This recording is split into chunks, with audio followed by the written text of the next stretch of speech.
guys, in today's video I am going to be chatting about all the ways that I make motherhood feel whimsy as a first-time mom to an 18-month-old who has another baby on the way. I am currently 20 weeks pregnant and thinking about all the ways that 2 under 2 is going to go for us.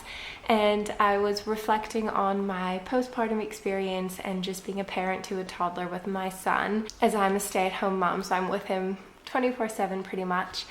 And we have some really beautiful moments together, and I think a lot of it comes back to today's video and the things that I'm going to be talking about. So without further ado, here are the ways that I bring whimsy into motherhood, the ways that I'm trying to make my son's childhood feel magic, and how we ground ourselves in routine that is fun and also just simple and slow and feels really good for us as a family at the moment. The first way that I bring some whimsy into my son's childhood and to my experience with motherhood is the books that we read. So my son is absolutely obsessed with books.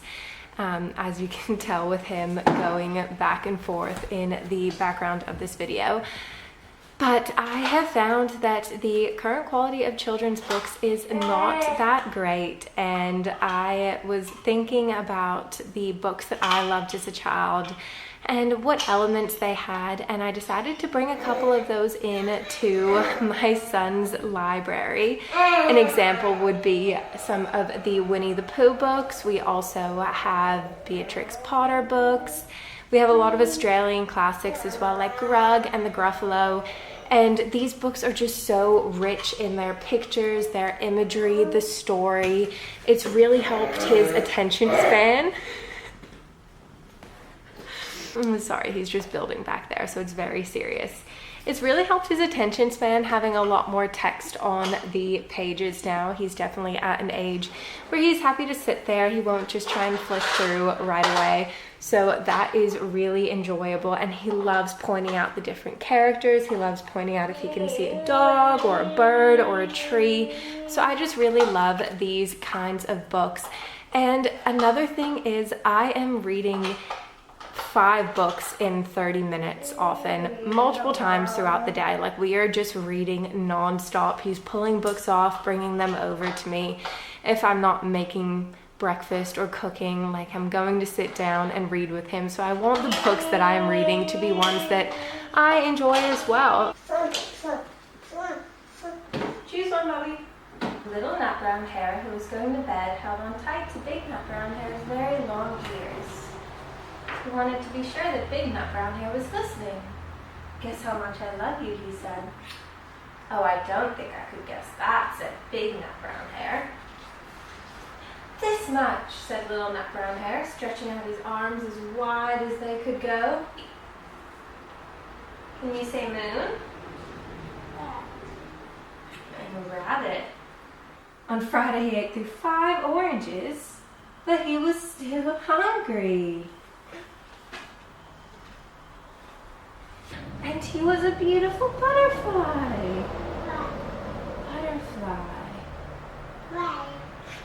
Good job. So op shops are a great place to find these kinds of books. I haven't had as much luck at our library, except a few times that I've had to go in and put a book on hold, but just looking through the shelves, I haven't really found many that we enjoy. But I might put a list of some of our favorite books for this new 18-month-old stage that we are at. First way that I bring whimsy into our days is the quality and the types of stories that we are reading together. The next way that I bring whimsy into our daily lives together is by bringing him along to do a lot of our baking and our cooking together. And this is just a bonus because I really enjoy doing both of those things, but I love seeing the way that he's blossomed in the kitchen and how he enjoys it, and the way that we get to eat our little sweet treats and our fresh bread together and enjoy dinners, and knowing that he's been a part of that experience. At the current stage that he's at, we don't have any of the like Montessori children's chopping boards and cutting equipment, any of that kind of thing. I think at some point we could definitely get some of the plastic ones and he could help out with doing some berries and things like that. At the moment, he's mainly just helping pour things in with a lot of support, like I'm holding his hand and helping him do it, but he definitely understands the concept. And he also loves whisking. This is, I don't know if this is common for this age, but he just absolutely loves the whisk. The whisk is his favorite utensil, so we are often doing that together. He's involved in every stage where he can be, and if he can't do anything, he loves just sitting on the bench and watching the KitchenAid go around. This definitely does take more time than it would otherwise, but I think baking and cooking are a lot of those activities that really benefit you more if you can slow down when you're doing them. It's kind of the whole slow living concept, and having a toddler really allows you to embrace that if you bring them into things. With him being at home with me all the time, this is really crucial for us to be able to do these things together and to keep the flow of the household going. We absolutely love our toddler tower kitchen tool. He uses it all the time, and he's also been sitting on the bench now, which has been really fun too. The third way that I bring Whimsy into motherhood and his childhood is by using analog media. So I have a flip phone. I do not have a smartphone. And how I capture our moments and our memories is a little bit different because of that. To some people, it might look like it's a lot more effort and it would just be easier if I had a phone and I could just whip it out. But for me, the negatives of having a smart device really are outweighing what little bit of convenience I would get from having a smartphone. What I have instead is a little point and shoot digital camera. This is an Olympus Tough. I'm not too sure on like what it's actually called. It's an Olympus Tough series, so he can use it and he can't break it. It's also waterproof, so I'm sure our family will get a lot of use out of it. And we also have a camcorder that we just got on Amazon. We have had this since before we got married. We actually have a lot of wedding videos on it, and we've just kept up with using it for a lot of our son's first moments. And I find that this is a way better way to document things because I am not pulling it out every single time he does something cute, which is hard. It is hard because there's so many moments that I'm sure I would be capturing if I had a smartphone. But to me, the potential that I might be documenting those moments rather than living them is scary. And I felt that when I had a smartphone in the first couple of months of his life, I had all of these photos, but I feel like I wasn't actually present. And now when I do take a photo or take a video on the camcorder, it's something special. It's very intentional. I go through and I have a really great archival system on my laptop, and we also have a family photo album as well as his baby scrapbook. So I'm keeping up with all of the analog media, and I find that we actually do more things with the photos and the memories we have, even though we technically have less of them because it's not as easy to take photos and we are taking them more in those special moments. We do more with them. We look back through our photo albums all the time. We look back through our wedding album, through our son's baby book. We have an ongoing yearly photo album every year, and I just find that to be really special. The next way that we kind of romanticize our daily lives is by having rhythms that we really look forward to and that we can count on. My son is definitely becoming more of a creature of habit, and because we do live such a slow and simple life, we are on a single income, we are spending a lot of our time at home, in our play area, outside, having little things throughout the day that we get to look forward to is really special. So in the morning, I'm always looking forward to my morning coffee. I try and set the boundary that I'm not picking him up or reading books when I am having my morning coffee, which if you have an 18-month-old, you know that can be really hard. But I'm hoping that by maintaining that now, it'll hopefully make the transition as he gets older a bit easier, and he can maybe help with his younger siblings one day because he will be the older one and they'll look up to what he's doing. So I'm hoping that having that uninterrupted time will help serve me as I enter the day, and as we have more kids and things become more chaotic.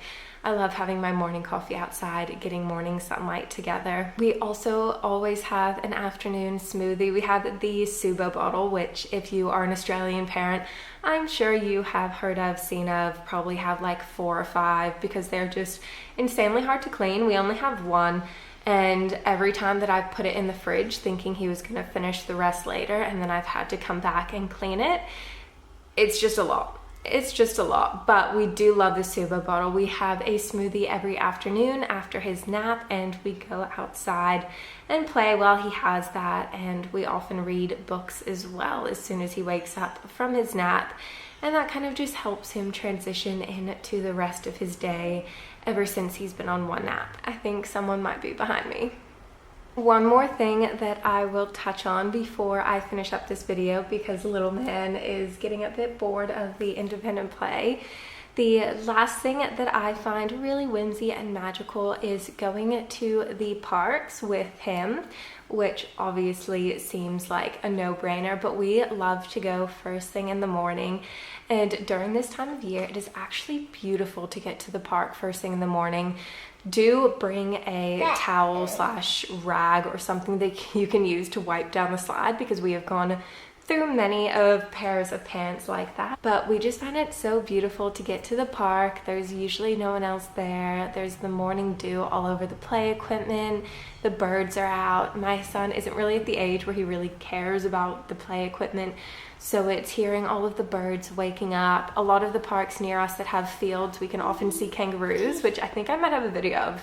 Hopefully I'll be able to insert it. But we love getting into the park and seeing the kangaroos if they're there, going for a walk around, and mainly just checking out the wildlife, seeing what the evening has left for us, and we just find that to be a really beautiful thing to do together. I love bringing my coffee as well and having it there, and then we'll usually come home and have breakfast and continue on with the day. But it's just a nice way to break up the normal routine. If we've had a bad night's sleep, if something's going wrong. I actually found that when my son wasn't sleeping, which he didn't for the first 13 months of his life, getting out first thing in the morning was actually so beneficial for my mental health, and to kind of just reset and snap what was the day before and transition into a new day, because a lot of the time it just felt like a repeating cycle because I was mothering all day and all night, and it was just a really nice way to bring in the day.